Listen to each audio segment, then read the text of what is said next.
Yang menarik, tidak hanya mimik wajah dan gestur yang memperlihatkan watak seseorang. Bentuk fisik dan ciri unik wajah juga dianggap mampu menguak karakter dan kepribadian sang pemilik. Teknik ini lantas digunakan di berbagai zaman untuk membaca karakter para pemimpin. Seni membaca wajah ini dikenal dengan nama fisiognomi. Fisiognomi itu sebenarnya adalah ilmu membaca bentuk. Nah, bentuk ini bentuk apa? Bentuk badan, bentuk muka, bentuk fitur-fitur wajah, bentuk fitur-fitur badan. Itu namanya fisiognomi sebenarnya. Jadi sebenarnya adalah ilmu. Selama ribuan tahun, masyarakat Tiongkok mengembangkan sebuah sistem dalam membaca peruntungan lewat wajah.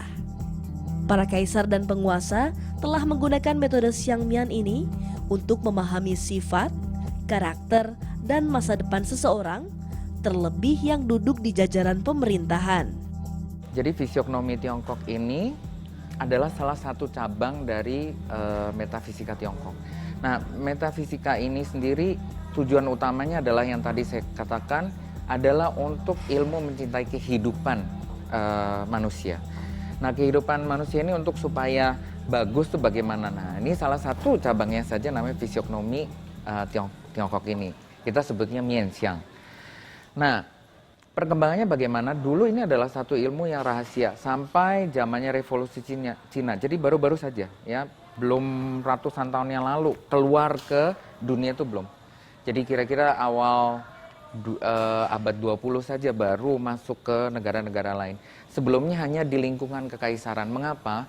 Mereka menggunakan fisiognomi ini adalah sebagai backup plan. Untuk apa? Untuk perekrutan pejabat istana. Di dunia barat, Xiangmian dikenal sebagai fisiognomi, yaitu gabungan kata fisiologi dan anatomi. Fisiognomi atau seni membaca tubuh termasuk wajah juga banyak digandrungi penguasa Yunani dan Romawi. Dalam memilih pembantu-pembantunya, mereka berkonsultasi dengan para ahli fisiognomi. Ini kalau kita bicara soal karir Anda tidak tinggi. Karena ini mestinya 4 jari. 4 jari Anda di atas alis. Nah, ini nih hampir. Erwin Yap adalah seorang fisiognom yang mendalami fisiognomi ke berbagai penjuru dunia. Berbekal kemampuan tersebut, Erwin mengaku mampu menganalisa bentuk wajah siapapun, bahkan hingga kepribadian Presiden terpilih Indonesia saat ini, Joko Widodo. Meski berburu ilmu ke berbagai negara, ilmu fisiognomi Tiongkok tetap menjadi acuan utama Erwin Yap, yaitu bentuk dan karakteristik wajah 5 elemen berupa tanah, kayu, api, logam, air, serta keseimbangan yin yang. Dalam teori fisiognomi, wajah tanah dicitrakan dengan bentuk wajah persegi pendek dengan garis rahang menonjol. Tipe ini memiliki kemampuan untuk bersikap diam dan membangun kehidupan yang solid. Umumnya bersifat praktis, gigih, berhati-hati dengan uang, dan dapat menyimpannya dengan baik. Wajah kayu digambarkan dengan bentuk wajah dan hidung panjang, dahi tinggi dan pipi sempit. Mata memiliki pandangan yang lembut, rambut dan alis mata tidak tebal dan kaku. Tipe ini memiliki energi pertumbuhan, memiliki visi masa depan yang jelas, dan mampu membuat perencanaan yang bagus. Namun tipe ini bila tidak bisa menyelesaikan masalahnya akan mudah mengalami gangguan, frustasi atau keraguan. Sementara wajah api digambarkan memiliki bentuk wajah panjang tetapi tulang pipi besar atau menonjol, dagu lancip, dahi lebih lancip daripada tipe kayu. Elemennya membawa kehangatan dan antusiasme dalam hal kepribadian.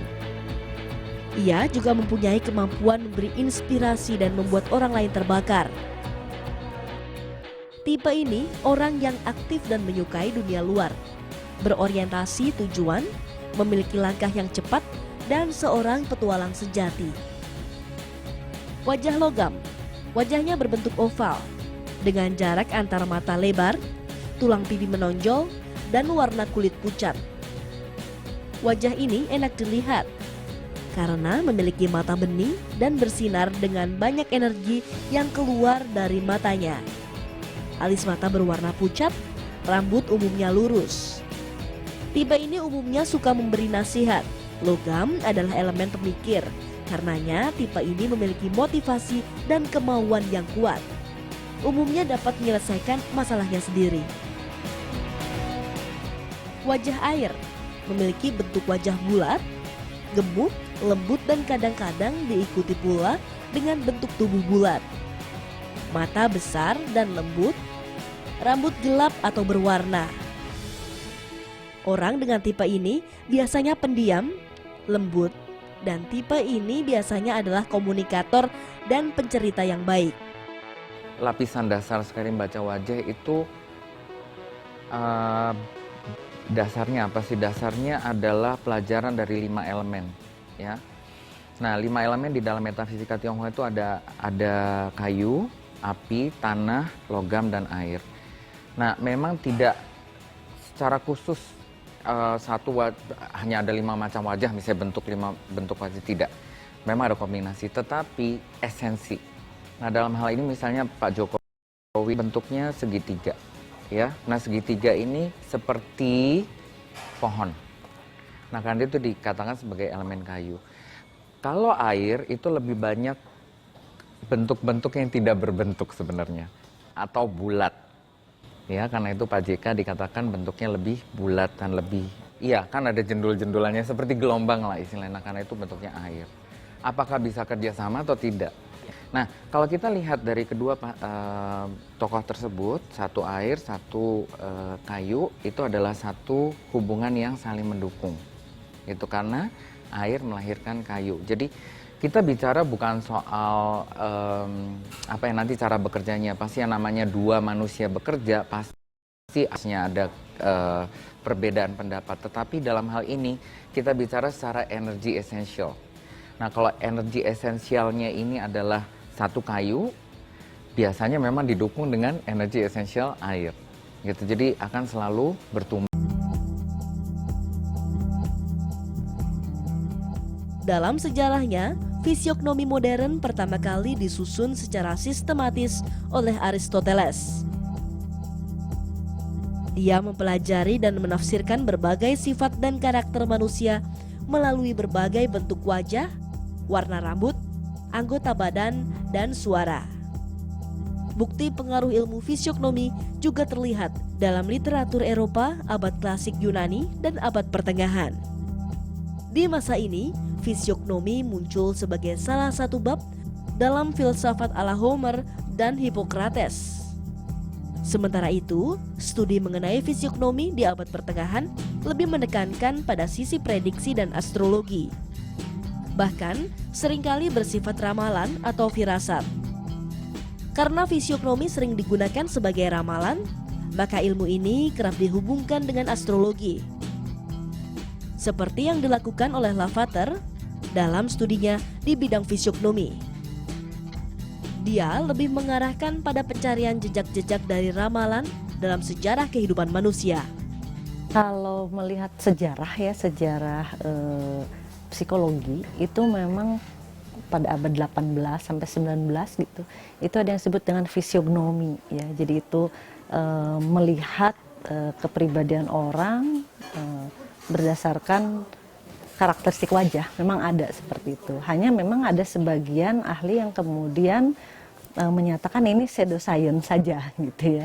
Sehingga akhirnya ada yang meninggalkan ilmu fisiognomi ini gitu. Tapi akhir-akhir ini kalau saya amati sih muncul lagi ya gitu fisiognomi ini. Dalam ilmu psikologis, wajah sebenarnya juga memegang peranan penting dalam mempelajari perilaku seseorang.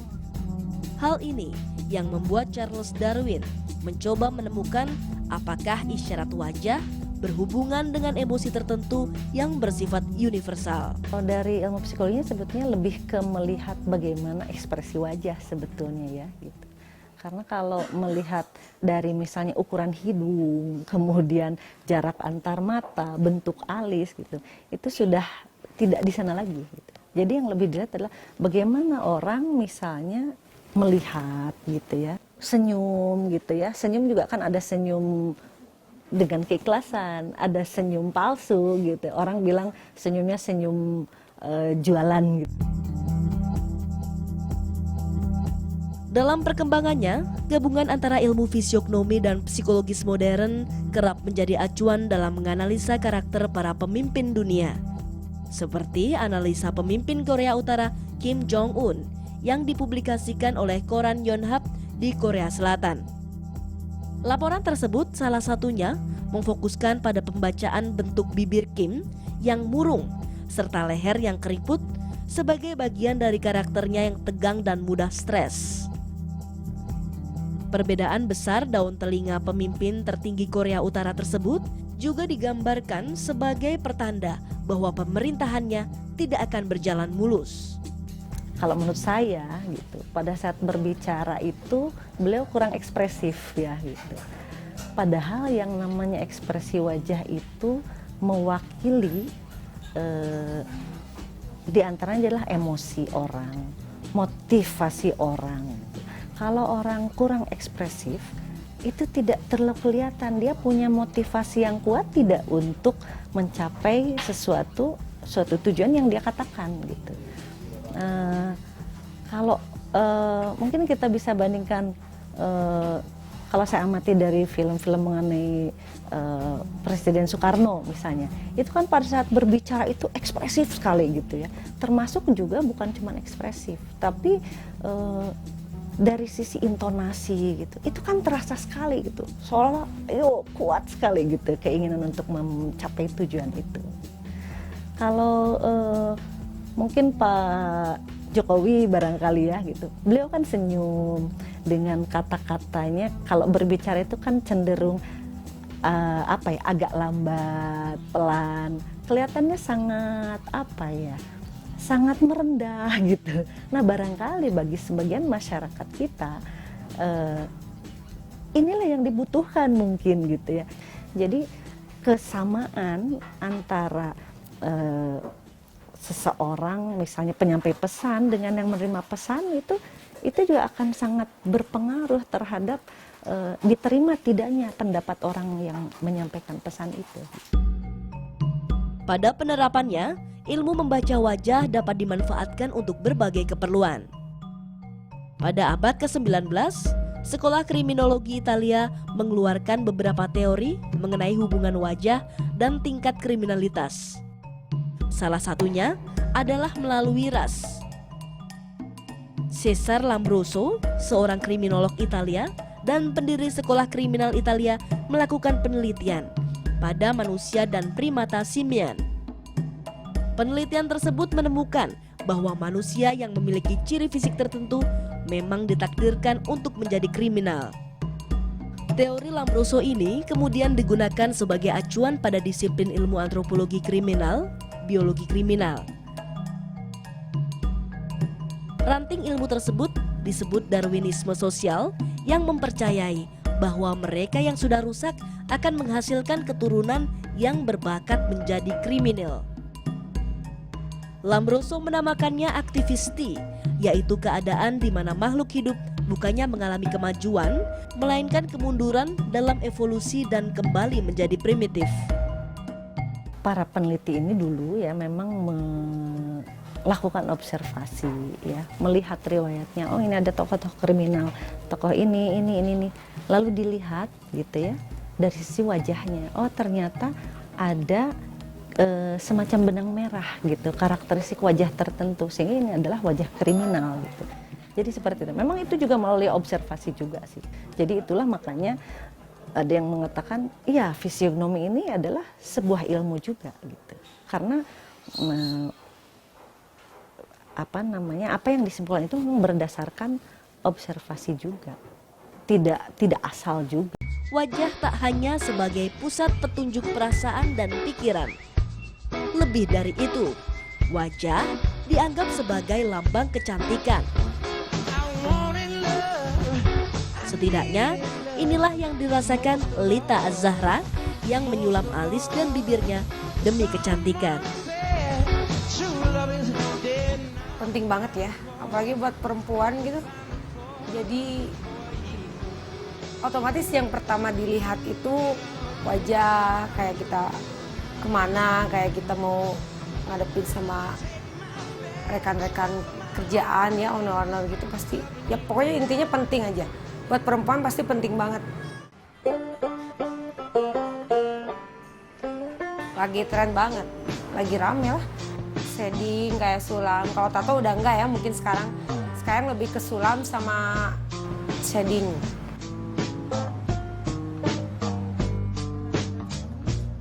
Kebutuhan akan eksistensi diri membuat tren mengubah bentuk wajah mewabah termasuk di Bandung.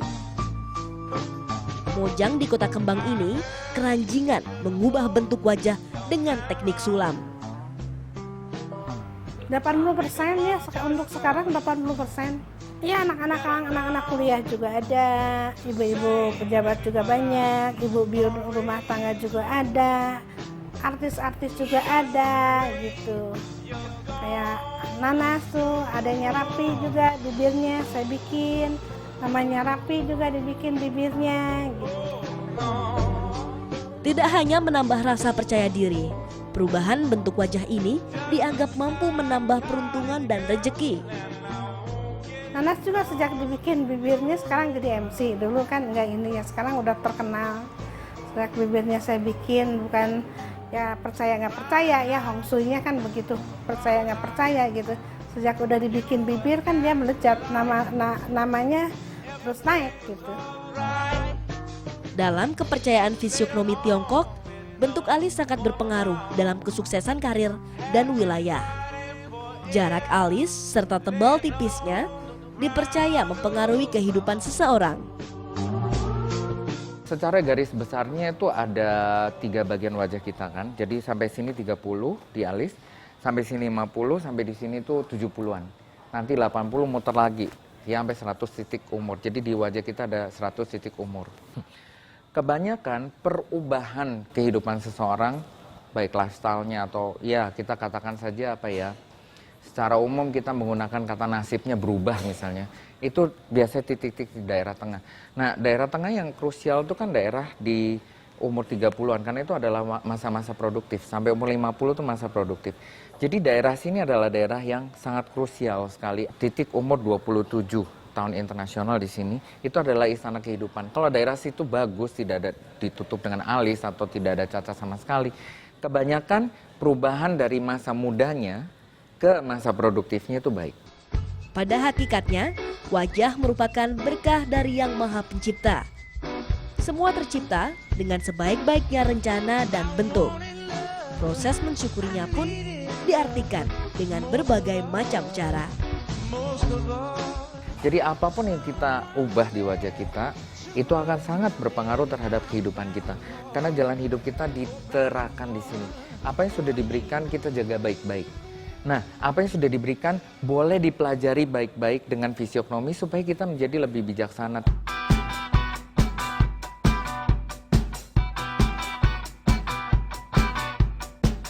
Mengenai sulam alis gitu ya,